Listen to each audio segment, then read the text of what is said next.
నీకు ఈజీగా 30 ఫీట్ ఉంటుంది హైట్. 15 ఫీట్ల పైన ఉంటుంది మొత్తం హైట్.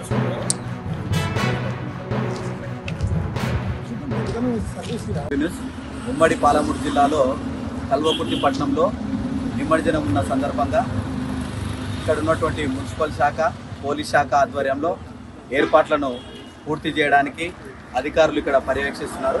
ఇప్పుడు మనతోటి డిఎస్పీ వెంకటరెడ్డి సార్ గారు ఉన్నారు, వారిని అడిగి తెలుసుకున్నాం. సార్, ఏర్పాట్లు ఏ విధంగా చేస్తారు, ఏమేమి బందోబస్తు, ఎంతమంది పోలీసులు బందోబస్తు ఏర్పాటు చేస్తారు, నిమజ్జనం ఎన్ని గంటలకు పూర్తి చేయాలని మీరు గణపతి మండపాలలోకి ఎవరెవరికి ఆదేశాలు ఇచ్చారు? నిమజ్జనం సందర్భంగా ఆ రోడ్డు వైపు ఉన్నటువంటి ఎలాంటి అడ్డంకులైనా తొలగించి ఆ వైర్లు కానీ చెట్లు కానీ ఎలా ఉంటే తొలగించడం అనేది జరుగుతుంది. Other department coordinate. అలాగే ఈ వన్ వే చేస్తున్నాం అన్నట్టు. ఇది ఒక one root, exit point, entry పాయింట్లు అనేది సపరేట్ పెట్టడం వల్ల ట్రాఫిక్ జామ్ రాకుండా ఉండడం జరుగుతుంది. ఈ మహిళలు వీళ్ళంతా వస్తారు కాబట్టి షీటింగ్స్ క్రైమ్ ఏమైనా జరగకుండా మట్టిలో పోలీసులు పెట్టడం కానీ ఎలాంటి ప్రాపర్టీ పెట్రోలింగ్ అనేది అలాగే ఈ అదర్ డిపార్ట్మెంట్ కోఆర్డినేషన్ అక్కడ 3 ట్రైన్లను అనేది ఏర్పాటు చేయడం జరిగింది నిమజ్జనం దగ్గర, ఈ కుంట దగ్గర.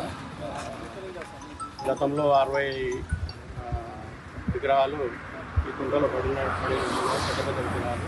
ఈ లోకలైజ్లో కూడా మీరు కొంతమంది ఆ లోకల్లో దగ్గరున్న చెరువులలో వేసుకోవాలని కోరుతున్నాను. అంతా ప్రశాంతంగా ఎలాంటి డీజేలు పెట్టడం అనేది జరగకూడదు, ఉంటే సీజ్ చేయడం అనేది జరుగుతుంది. దానివల్ల కొట్లాటలు అనేది జరుగుతుంది. ఒక కాలనీ వాళ్ళు ఇంకో కాలనీ వాళ్ళు వచ్చేసి దాంట్లో నెట్టుకోవడం చేయటం, దానివల్ల కొట్లాటలు అనేది సందర్భాలు ఉంటాయి.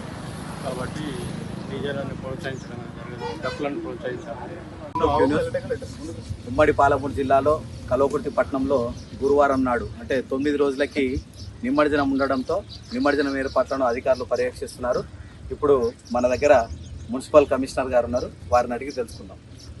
సార్, ఎన్నడూ లేనిది ఈ ఇయర్ టెండర్ ప్రక్రియ అనేది ఒకటి స్టార్ట్ చేసింది కదా, కారణం ఏంటి? ఇప్పుడైనా టెండర్ ప్రకారం చేస్తున్నారు. ఆన్లైన్ టెండర్ చేస్తే ఏంటంటే పారదర్శకంగా ఉంటుందన్న ఉద్దేశంతో టెండర్ చేసి అన్ని ఏర్పాట్లు చేస్తున్నారు. ఇంతకుముందు టెండర్ ఉన్నదా? ఇప్పుడే ఈసారి అసలు మీరే చేంజ్ చేసుకొని చేస్తారని బయట అయితే మున్సిపల్ కమిషనరే మరి టెండర్ అది చేస్తుండ్రు, కావాలని మున్సిపల్ కమిషనరే చేసి ఈ టెండర్ కూడా మున్సిపల్ కమిషనరే చేస్తుంది అనేది బయట ప్రచారం జరుగుతుంది. దానికి మీకు సమాధానం? ఏ మున్సిపల్ కమిషన్ అయినా ఏదైనా కానీ రూల్స్ ప్రకారం చేయాల్సిందే, ఎవరైనా ఆన్లైన్ ప్రకారం చేయాల్సిందే. ఎప్పుడు చేసినట్టే ఇప్పుడు కూడా ఆన్లైన్లో చేస్తాం. ఇప్పుడు ఏర్పాట్లు ఎంతవరకు వచ్చింది సార్? ఇప్పుడు ఈ మున్సిపల్కి వెళ్ళి అమౌంట్ ఎంత, టెండర్ ఎవరికి వచ్చింది, ఈ పనులు ఏ విధంగా సాగుతున్నాయి? ఇప్పుడు మున్సిపల్ తరపున 7 lakhs టెండర్ పెట్టడం జరిగింది. శ్రీనివాస్ అనే కాంట్రాక్టర్ రావడం జరిగింది, అతను ఏర్పాటు చేస్తున్నాను. ఇప్పుడు సిఐ నాగార్జున సార్ గారు ఏర్పాట్ల గురించి ఒకసారి అడిగి తెలుసుకుంటాం సార్. కల్వకుర్తి మున్సిపల్ పరిధిలో దాదాపు సుమారుగా 64 విగ్రహాలను ఇక్కడ నిమజ్జనం చేయడం జరిగింది. సుమారుగా అత్యంత హైట్ అయినటువంటి విగ్రహాలు అంటే 20 ఫీట్ల దాకా ఉన్నాయి. టోటల్గా హైట్ చూసుకుంటే అటువంటి గణేష్ల విగ్రహాలకు ఎటువంటి ఆటంకం కలిగించకుండా మున్సిపల్ కమిషనర్ గారు 3 క్రేన్లను ఏర్పాటు చేయడం జరిగింది. 3 క్రేన్లు 2 ఇక్కడ 2 క్రేన్లు ఇక్కడ ఉంటాయి. ఒక ట్రైన్ ఈవినింగ్ నుంచే మనకి ఏరియాలో అవైలబుల్గా ఉంటుంది.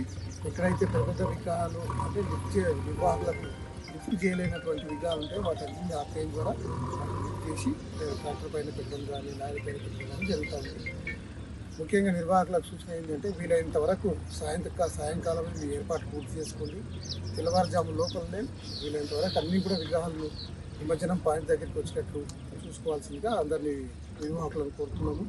మరియు ఇక్కడ ఉన్నటువంటి ఏర్పాట్లు ఏ విధంగా ఉంటే ఫస్ట్ ఎన్జిఓ కాలనీ కమాండ్ నుంచి ఎంట్రీ పాయింట్ అంటే విగ్రహాలు మన మహబూబ్ నగర్ చౌరస్తా నుంచి వెళ్ళి పోస్తూ విగ్రహాలు అనేవి ఎన్జిఓస్ కాలనీ నుంచి లెఫ్ట్ సైడ్ తీసుకుంటాయి. లెఫ్ట్ సైడ్ తీసుకొని నిమజ్జనం ట్యాంక్ దగ్గరికి వచ్చిన తర్వాత ఇక్కడ నుంచి వెళ్ళి మళ్ళీ ఎగ్జిట్ పాయింట్ మనకు సబ్ రిజిస్టర్ ఫైర్ ఆఫీస్ దగ్గర నుంచి వెళ్ళి మన యూటర్నింగ్ దాకా ఎగ్జిట్ అయిపోతాం.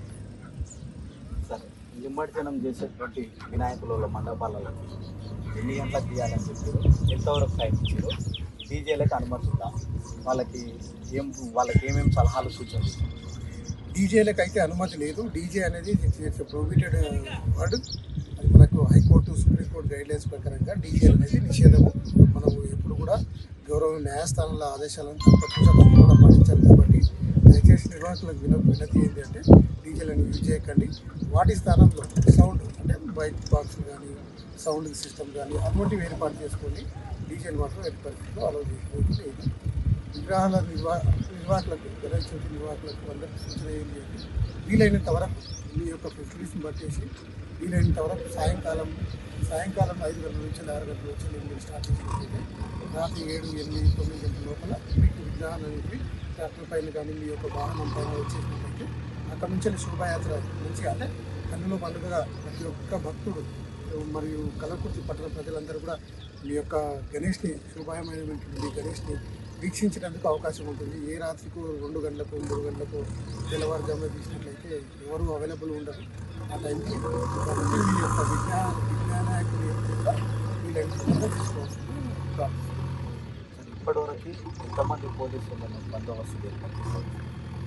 ప్రతి సంవత్సరం సుమారు 100 మంది పోలీసులను బందోబస్తుని రిక్రూట్ చేయడం జరిగింది.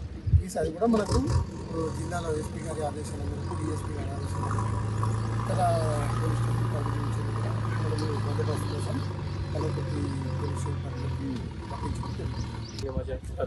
మా టీమ్స్ కూడా అంతా సంసిద్ధంగా ఉంది. Life boys and life jackets కూడా మేము అందుబాటులో ఉంటాయి. ఏది అయినప్పటికీ కూడా కొంచెం విమర్శనం జరిగేటప్పుడు అంత కామన్ పీపుల్ కూడా అంత దగ్గరగా అప్రోచ్ కాకుండా ఇస్తాము. ఇన్ కేస్ ఎన్ని సంఘటన జరిగినప్పుడు అసలు సిబ్బంది కూడా రెడీగా ఉంటుంది. ఇలాంటి ఇబ్బంది లేదు. అన్ని పనులు కూడా చక్కగా జరుగుతున్నాయి. మేమంతా కూడా కంప్లీట్గా ప్రోగ్రామ్ అయిపోయేంత వరకు కూడా మేము ఇక్కడ అందుబాటులో ఉండి అన్నీ చూసుకుంటూ ఉంటాం.